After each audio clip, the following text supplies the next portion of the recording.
Hi, Will.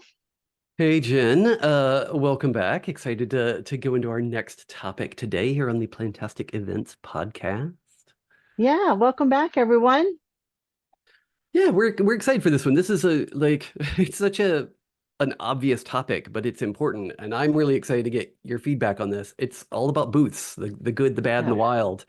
The crazy things that I know you've seen so many things from going to events. I've worked events a bit and interviewed a lot of artists and vendors and exhibitors. But yeah, I'm excited to get your suggestions on this. Oh, absolutely. And I just want to put a caveat on this before we even begin that this is all just opinion based. These aren't facts. This is just my opinion. So don't come at me if you don't agree with me. It's just my opinion.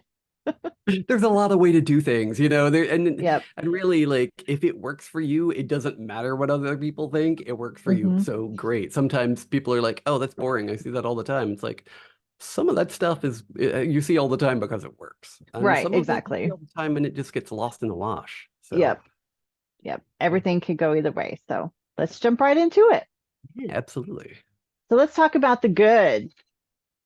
Yes.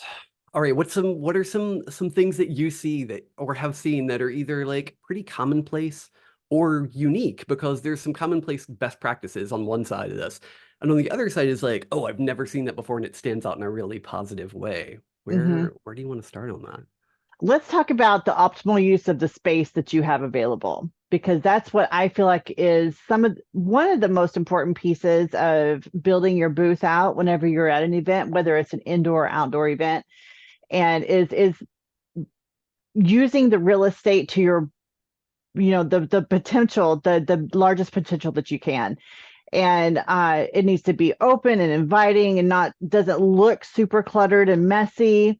And usually vertical displays work really well. Some people use the grid walls and they use shelving or they can use hooks. People use all kinds of different ideas to optimize that space. But it's all about getting as much product out there as you can so people can see a full variety. Because if you just have one or two things just kind of laid out, it's not really inviting. It's not asking someone to come and shop. It kind of more looks like a garage sale or like a flea market or something like that. Not dissing those two avenues because people do make money there too. But if you're at an event where you've spent, if you have an investment into this, you want to make sure that you're doing everything that you can to make that money back and more, make a profit.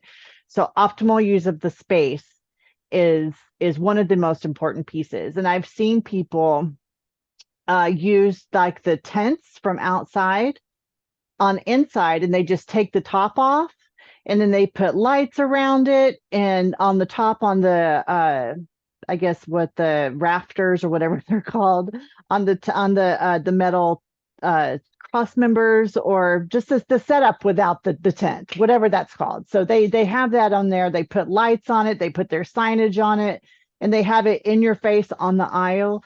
So when people are walking by, they see who you are. The lights are eye-catching. Lights are always a really great idea because it grabs your attention.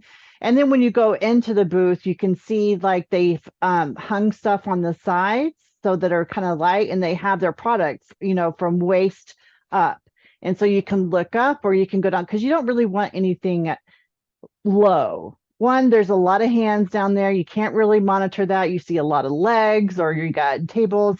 There's all kinds of stuff that can walk away if you if you're not at least able to manage your inventory and the flow. So what do you think? No, that makes total sense. I will say something for the things down low can quickly become a trip hazard, and that can Hmm. quickly become a legal issue. So really making sure your walkways are clear is important, period. It's just smart business.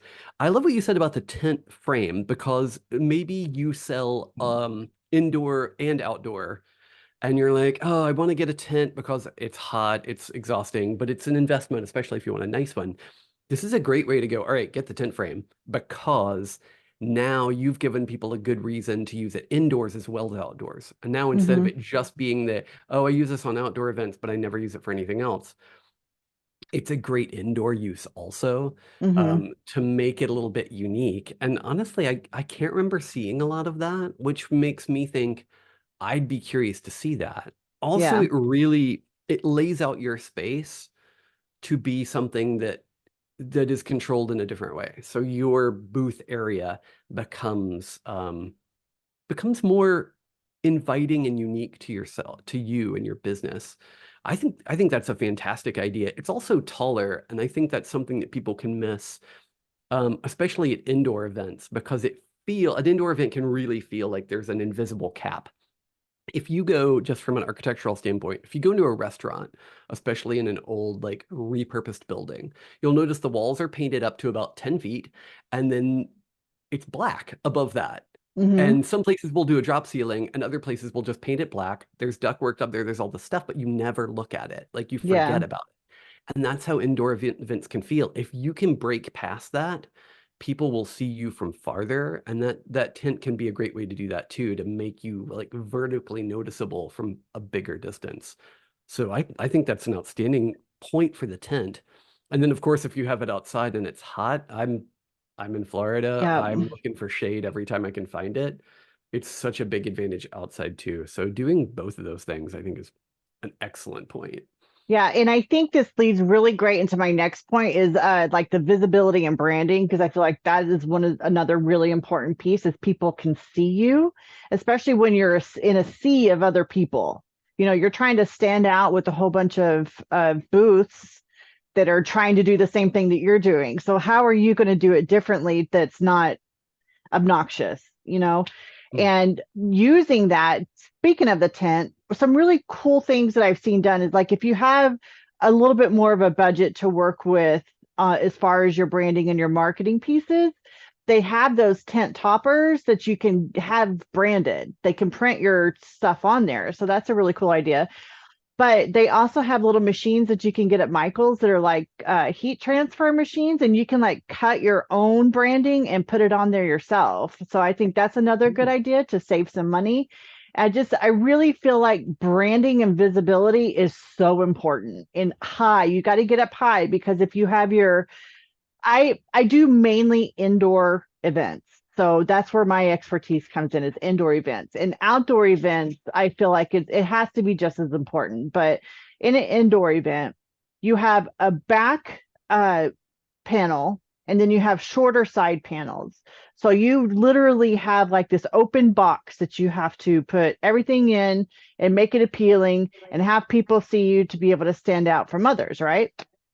So having going up high with flags if you can get them, they have like these corner flags that you can get, or they do roll up banners, or you can get taller full banners that are like they're called tension rods, and they are really tight and nice, and it makes your brand look really well put together because everything looks the same.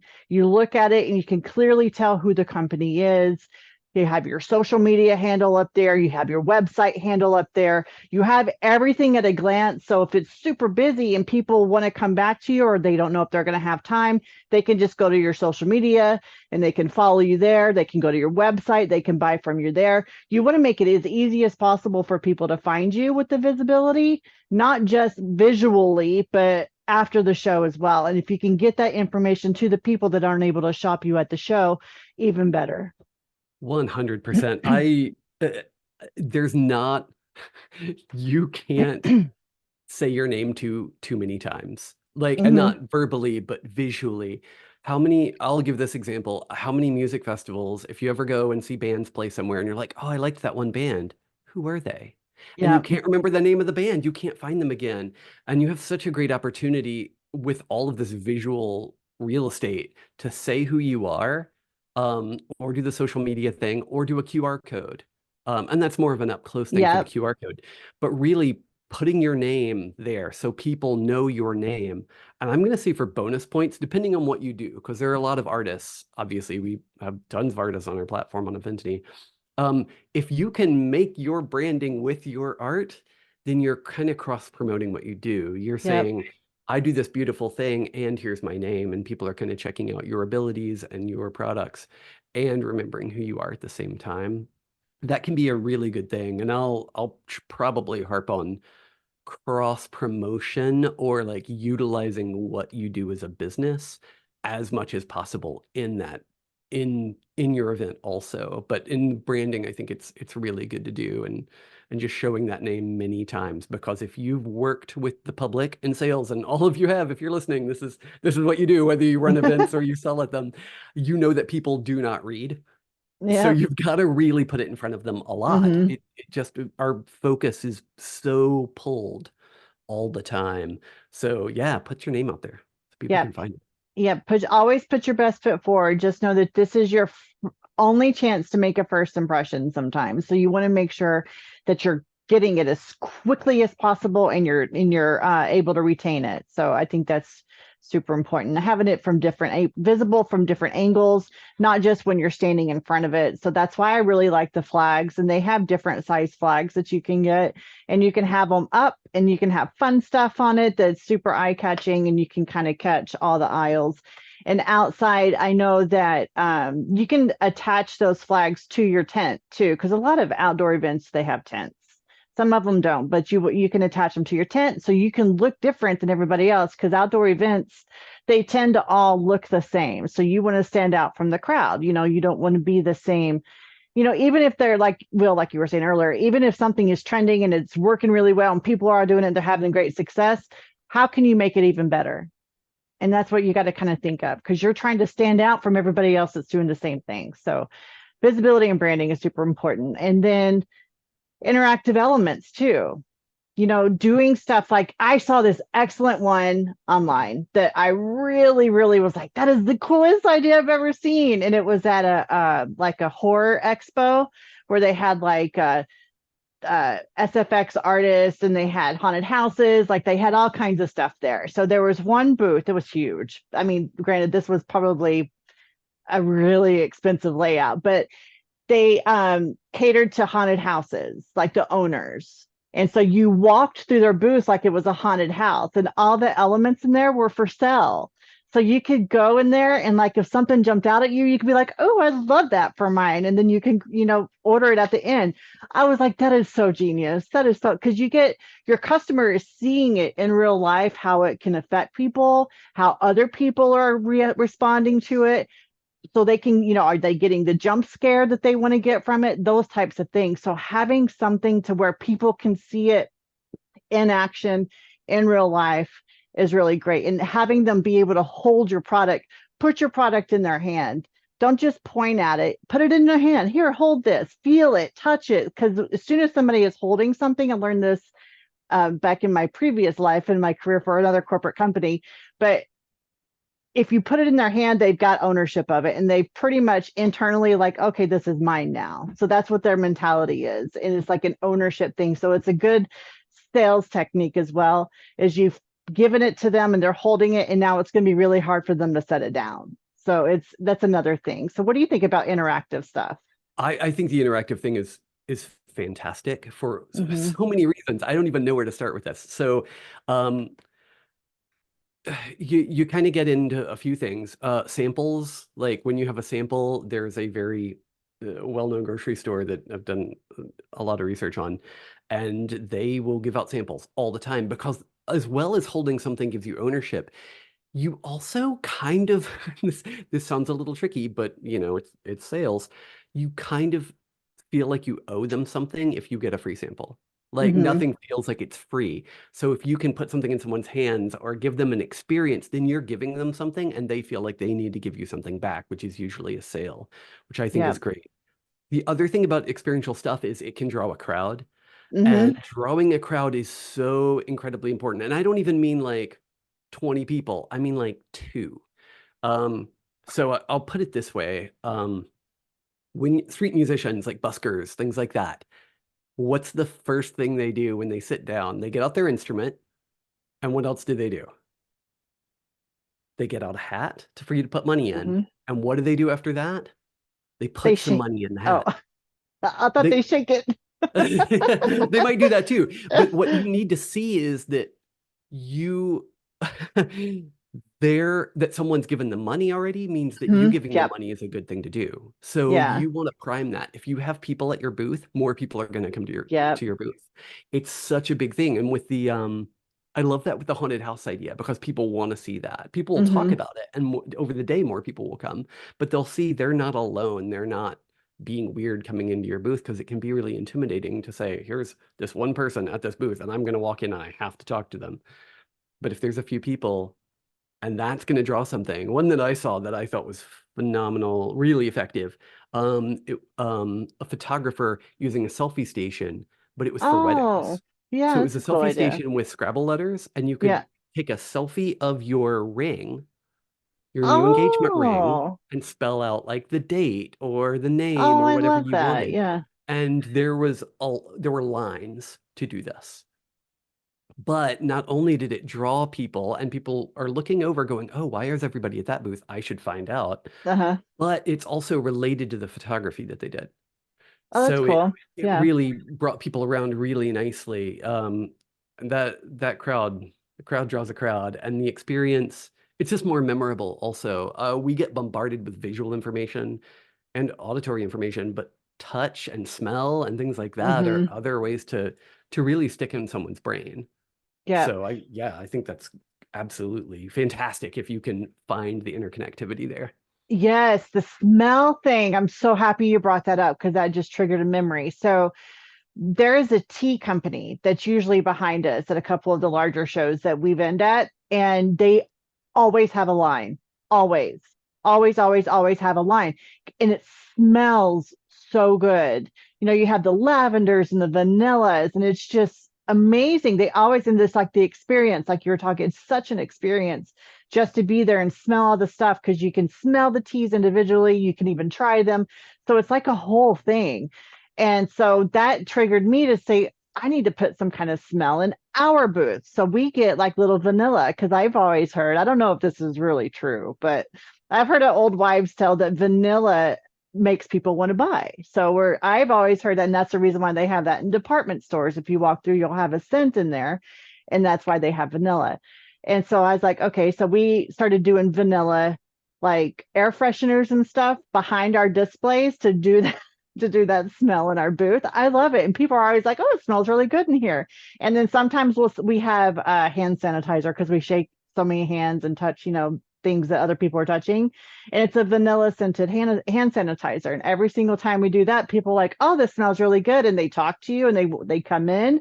And so it definitely works, the smell thing. So if you can get that down, that's a good one. It's a It, good it's idea. it's a pretty good one. But anyway, you can stick in with somebody. Also, if you've smelled something, a lot of times the smell will take you back to a place. And Mm-hmm. I've heard that that's because those parts of the brain are really close to each other. So memory and smell are very intertwined in this really odd way. So Yeah. if you can make that work and be memorable, because that's the name of the game, and if you've got your branding up there and people know who you are, they can Yeah. find you afterwards or during or any of that, then yeah, I think that's fantastic. Yeah, it's a really great start. And then of course your sales, I think that's gonna your sales technique, I guess I should say. So when people are you've got your branding, you've got your visibility, you got your product, everything looks great and it smells wonderful. And then now you come in there and you say, hi, how can I help you? That's not great. So we need to make sure we're engaging with people. It's like sales 101, ask open-ended questions, make sure you're starting conversations, maybe even ask them about their day so it's not so off-putting. Keep it light and realize that there's so many people. And sometimes this is the first time somebody has been to an event like this and they're overwhelmed. So you don't want to just jump right in on the hi, this is what I have for sale. This is how much it is. This is how I make it, blah, blah, blah, and just going off on this whole because you're just going to drive people away. Even though you have good intentions behind it because you're trying to provide information, you've got to put yourself in the buyer's shoes. It's not all about as much information as you can get out in 1 minute. It's about making that connection. And it's like a 3-second friend is what I like to call it. You want Mm. them to come in and feel comfortable while they're with you, and then ease into the conversation about your product and how it benefits them and that type of thing. I love that. I want to touch on something that you said that I'm familiar with. I think we have some similarities in our work background. The open-ended question. So, an example of an open-ended question. If you walked into my booth and I said, "Have you found what you need today?" What would an answer be to that? No. Yes. Just that's Yes yes and or no. no. That's a Yeah. closed-ended question when she Yeah. says when you say that. And an open-ended question being more like, what are you hoping to find today? Because you can't answer that with a yes or a no. You have to Right. give any kind of thought into it. And those questions, it's just a matter of practice, but it really, there's a reason people talk about that all the time because Mm-hmm. it's just a matter of engaging in conversation. It doesn't even have to be about your product at the beginning. If you Right. can get somebody to talk to you, then you build trust and you Yeah. want people to trust you because you don't want to buy stuff from somebody you don't trust because Exactly. you don't trust their products. So starting that conversation is great. Also, it can be hard to stand up all day. I will when I'm at a conference because I do more conferences now than events. If someone's coming over, I'll stand up, Mm-hmm. or I'll be standing most of the time. Um, it's hard not to want to be on my laptop getting work done. But who wants to like then you're Right. forcing your client to interrupt you. If you stand there, be upright, have a to not a creepy degree, but have a pleasant feel to you Mm-hmm. and just engage with people. Like that means so much. It can overcome so much with your booth if you Yeah. have just a good product and you're willing to talk with people. Because that's otherwise you're Exactly. just doing online sales in person. Exactly. Exactly. And that's such a great point because you have this person in front of you, and now you can so ruin it by sitting down or just not standing up, not engaging, not looking them, looking at your phone, eating. Please don't eat at your booth. I know sometimes it's hard, especially if you're the only person there, but have your booth neighbor watch it for 10 minutes while you step away, eat your sandwich, and come back. Don't eat at your booth because then people feel terrible if they interrupt you.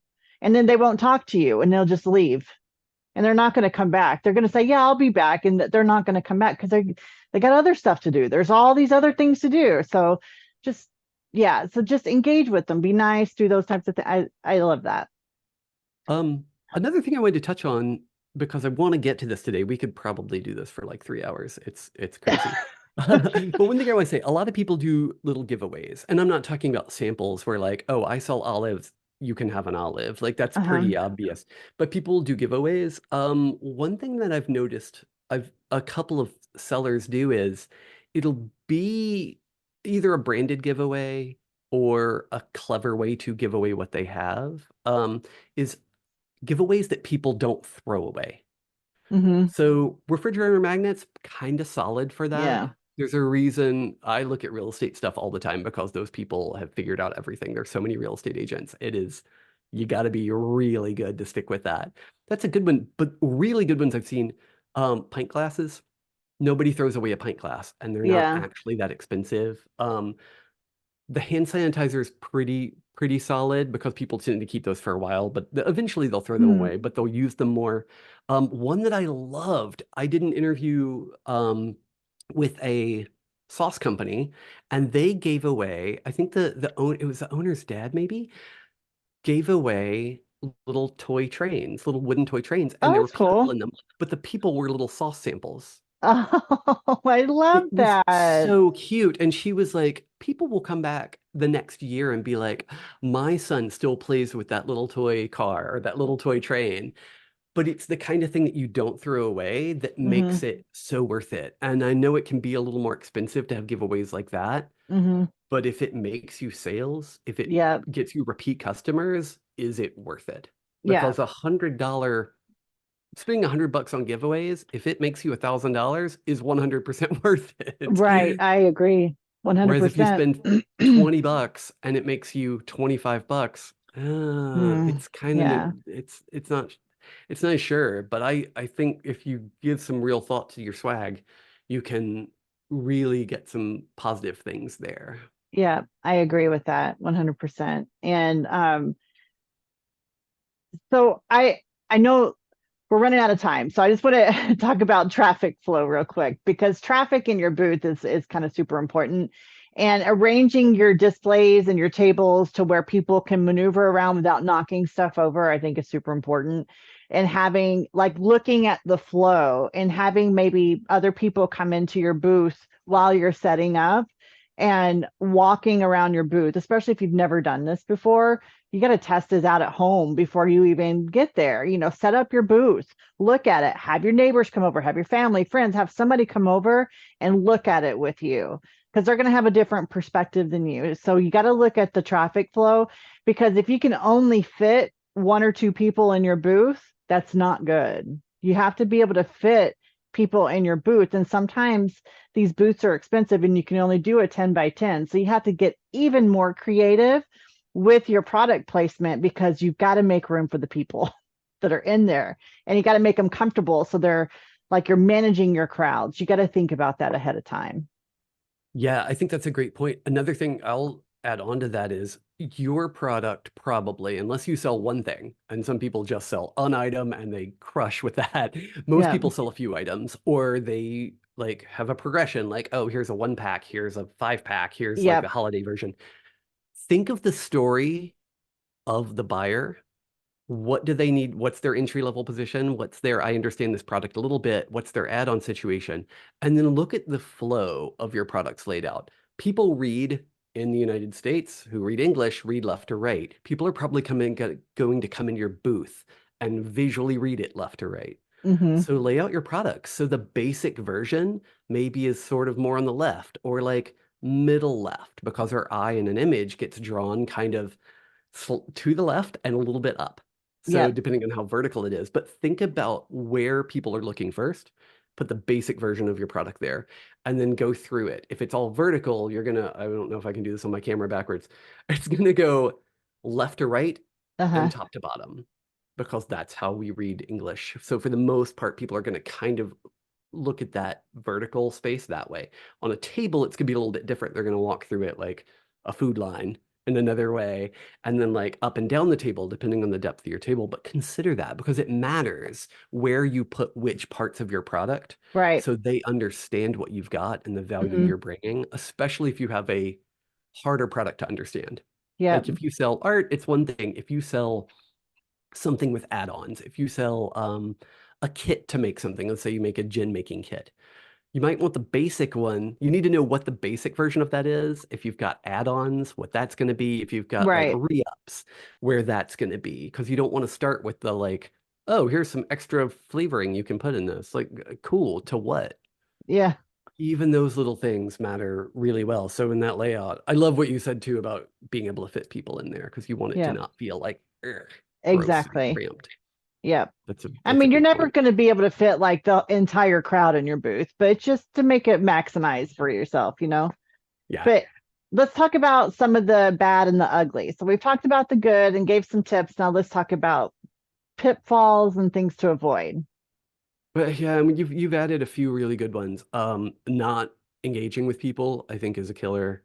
Hmm. Um, Eating, I think it's just, even if you're like, but I have to, yeah, you got to eat. Absolutely. But Hmm. maybe it's worth grabbing somebody else and working with that. Being at your booth, like be there. Some Yep. people will like start the day and they're there, and then they're like, oh, I'm gonna go see my friends. I'm gonna go do that. And it's like, if nobody's there, I'm not gonna buy your product. Nobody's gonna buy your product if you're not there. Yep.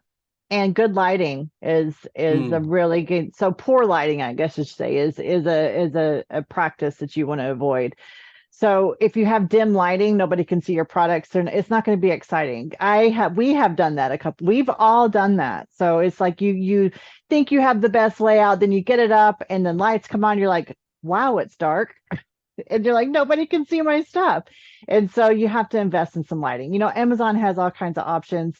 Just please invest in lighting for your booth to make it light and vibrant, and make people want to come in, because nobody wants to walk into a dingy dark dungeon to buy stuff, unless you're at a haunted house convention. But I think that with this, it's like making it inviting and welcoming, and poor lighting is just, it's not good. And I think the layout, we've already talked about that, but difficult to navigate booths are not fun. Trapping people into your booth, not fun. It's just like, have it accessible, well lit, and inviting. It makes sense. It's one of the reasons I literally never shopped at Abercrombie and Fitch, because it looked like I was going into a cave. I'm like, Yeah. I have a flashlight with me. Yeah. It worked for a minute. But yeah, that's a good point with the lighting. Another one I'm gonna add on, if you don't like, if you sell art and it's one-offs, like I made this, that's it. This does not apply to you. But if you sell stuff with inventory, Mm-hmm. don't have just one out there Yeah. because through experience, I found out if you have one thing on a shelf, nobody will buy it Yeah. because they have this inside mentality that something's wrong with the last one. Yeah. So they won't get it. Yes. You want Yes. multiples to make sure people understand like, oh, I can get this. Or there's this weird guilt about like, oh, I can't take their last one. Yeah. Have enough out there that people can see that you have inventory. It's valuable. You need a lot of them. Yeah. And they won't feel like they're taking your last one or it's messed up and there's a reason it's the last one. Yeah. So just make sure you stay stocked on that. Yeah. I agree. And then I think one last thing on this part of it is don't overwhelm the visitors. And what I mean by that is you can be enthusiastic, but sometimes there's over enthusiasm, like where you're just constantly talking to where they don't have time to talk. And then they're so overwhelmed that they just leave. They're like, oh, okay, well, I'll think about it and I come back.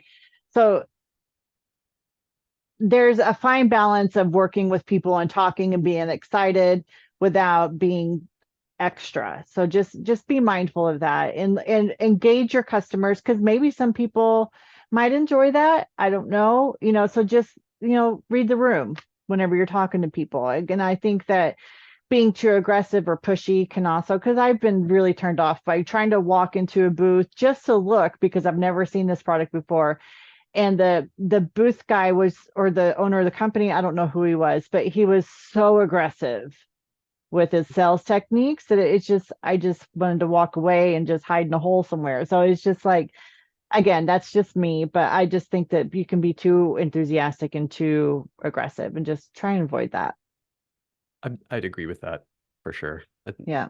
Yeah, and it's a tough soft skill of like knowing when people are engaged or not, and Hmm. looking at those social cues and going, all right, am I giving them too much? Am I giving them too little? How do I keep them engaged? Yeah. Yeah. And I think finally for the ugly, so what can ruin the booth experience is like design disasters. So like clashing colors. If you haven't really thought through your branding and you have terrible color clashing, it's just, again, it's not going to look appealing. Because if you're using too many contrasting colors or complicated patterns, it's super distracting and disorienting.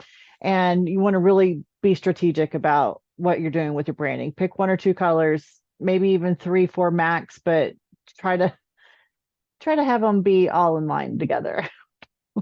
I think that's good. I'll say one that I did see. I was at a working on an expo, and there was a DJ there, and the booth that I was at, which was like, I don't know, 100 feet away, I was like, man, his music is rocking. And I Oh, went and like yes. looked down the aisle and was like, that sounds cool for a wedding, but he was wedding volume. I'm like, I'm not Oh, walking over there because I don't want to be like blown out. And it and it's a fine line. Yeah, great. He pulled people from everywhere else, and he was probably the only person I could hear music from. And music is good. It's part of more of that five hmm, senses experience that we were kind of touching on before. But it was so loud that I'm like, there's no, I'm not going there yeah, because it's too intense. It's uncomfortable. And then what am I going to do? Talk to them? No, because I can't because their music is so loud. yeah. There's So a that's my, oh, Yeah, there's people at the fandom conventions that sell like these light up shirts and light up hats that have LED screens on them and they're flashing. So you have all of these flashing things in their booth and they have a super dark tent that they work in. So it's dark, it has flashing lights, and they have this loud rap music. It's terrible. It's such, their neighbors all hate them. It's crazy. We're all just like, please stop the oh, flashing see, lights. I love the flashing light idea, but that's because it depends because I think as we were talking about this, I think there's kind of three levels to what we're talking to today. There's the far away drawing Hmm. people. There's the I'm walking by pulling people into the booth level, and there's the layout once you're in the booth. Now there Yeah. are other steps to this, which is getting people to the event or getting them to actually buy a product, and we're not really touching on those yet or we're not touching on those today. But the flashing light is interesting to me though, because I would be kind of tempted to go in for that. And there's going to be stuff with this where you're going to have to test it too. Yeah. Like I would say go too bold before you go too Oh, I reserved. agree with that. Yeah, you got to test Um, it. Yeah, like you said. Yeah. but the music, you as soon as you said the music, then I was like, nope. Because Yeah. anyway, yes, I won't go on and on about it, but It yeah. just, it was too many. sensory overloads for me. Yeah. I was just like, Is this too much?" And then I think cheap materials, when people use cardboard and like poster board, or like it looks like a class project, just be mindful of that. Poor quality materials can make it look unprofessional, and like you I don't know, like it's just good, it could deter people. So you want to just be mindful of that too. We are closing out on time. Do you want to give one really great one that you've seen? And I can give one really great one that I've seen before we close it out. Yes, I can talk about my friend. So my friend has a huge booth. They usually get an island, but which is 6 booths. But for their side of it, they have a whole wall of stickers. It's just all stickers. And then they have flags, they have banners, and they have like an LED sign that has like the scrolling message at the front that says, "Here's your checkout." And they have, "Here's the entrance, here's the exit." And so they've managed their traffic. They have a wall of stickers, and then they have t-shirts, and it's just very organized and very well laid out. And their traffic is managed. Everybody knows where everything is. It's just so clear and exciting and beautiful. Like the colors all match. It's pink, whites, greens, and purples. And it's just really anime, kawaii, cute, fun. And the people are fun. And that's just one of my favorites. And they just get better every single year. Ah, that's so cool. When you take the thought process that's not buying out of your buyer's hands, it just makes their life easier. And what I mean Yeah. is they're not walking in going, "Oh, where should I start? Oh, where do I pay?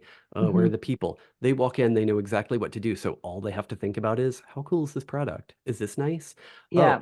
I'm thought about here. And it just like streamlines their thought process. It's less they have to think about, and the more they're thinking about your product instead of their fears about the interaction.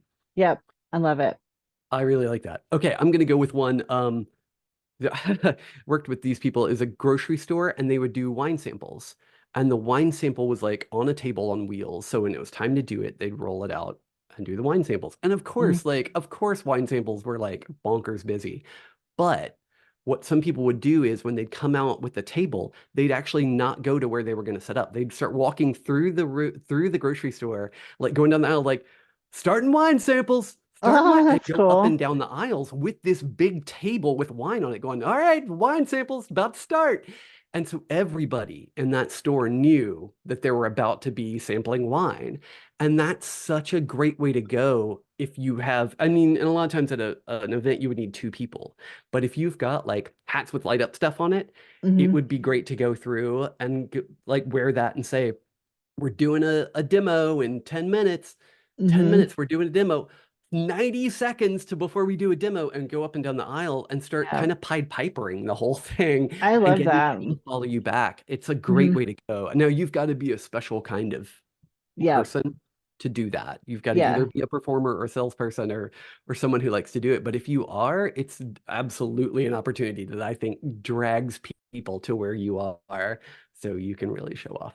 Yeah, that's super creative too. Like getting people to inadvertently follow you because they feel like they should be. I just love that. Like you're giving people directions already, and now they're going to get there, and they're so excited to be there because now they're at the end of their mission. I think that's Yes, really they've cool. Yeah. accomplished a thing. Yeah. That's a really cool Very idea. cool. All right. Um, I think that kind of closes out our ideas. Let's see. Things that we've got coming up. I think we soon will be I think we've got an interview coming up with a really amazing barbecue chef Oh, in okay. Georgia. But we're gonna see. So that's really exciting. That'll be coming up in a few weeks. What else? Do we have anything else going on? I know we still For have sure. a webinar coming up soon. We haven't nailed down that date yet. So if anybody's interested in learning a little bit more about SEO and email marketing, I think that would be a good one for you to be involved with. And that date is coming soon. We for sure have that date. That is Okay. now a real thing. Wednesday, the 29th of May. Now, if Okay. if you can't make it to the webinar, we also post the replays on eventany.com in the community center. If you are interested in the webinar, write in the comments and we will get that link in the show notes and everything. For people who want to come on, see us do our webinar, they're a little, we have a good time doing the podcast. They're a little more business oriented, definitely more visual when we do Yeah. webinars. So down to business on SEO, what it means, how you can do it, and how it matters, as well as email marketing. If you're collecting emails, you need to be leveraging those. So we're going to dig into that in a really precise kind of way. And it's free. So And join it's us. free. Yeah, absolutely. So where can people find us? People can find us. I went over to look at that calendar and now I'm like, wait a second, where can people find us? I don't know.